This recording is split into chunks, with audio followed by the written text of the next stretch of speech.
మూత లేని పాత్ర అపవిత్రమగును అని రాయబడి.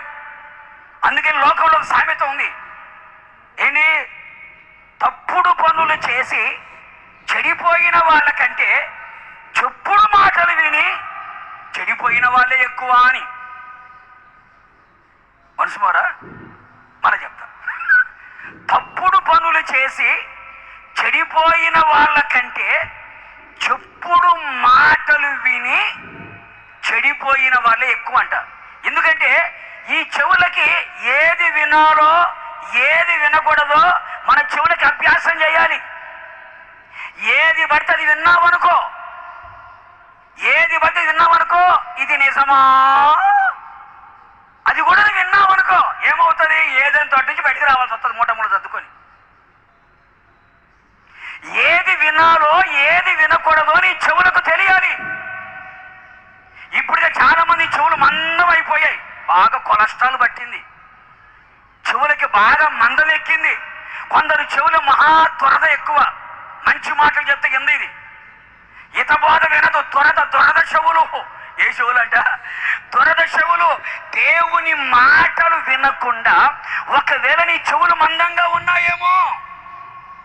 అందుకని బైబిల్ ఏమంటుంది, ఆత్మ చెప్పు సంగతులు చెవి గలవాడు, ఉన్నాయిగా షార్ట్ అడల్ఫ్ ఉన్నాయిగా, లేకపోవడం ఏంటి, దేవుడు చెప్పే సంగతులు వినే చెవులు కావాలి.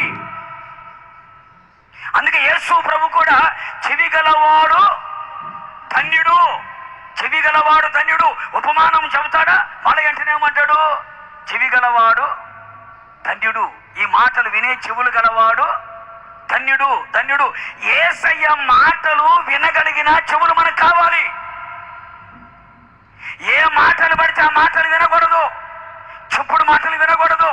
ఇంకా చెప్పు అప్పుడైపోయిందా,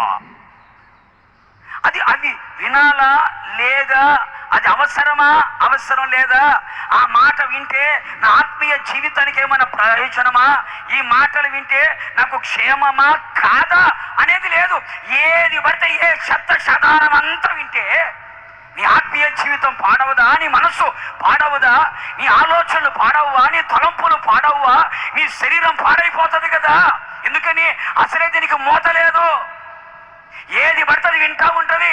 అందుకే యేసయ్య ఏం చేశాడు, నీ చెవులని ముట్టి బాగు చేయునుగాక, మందమైపోయిన నీ చెవులను ముట్టి బాగు చేయునుగాక, అలాగే త్వరగా ఉన్న నీ చెవులని ముట్టి బాగు చేయునుగాక.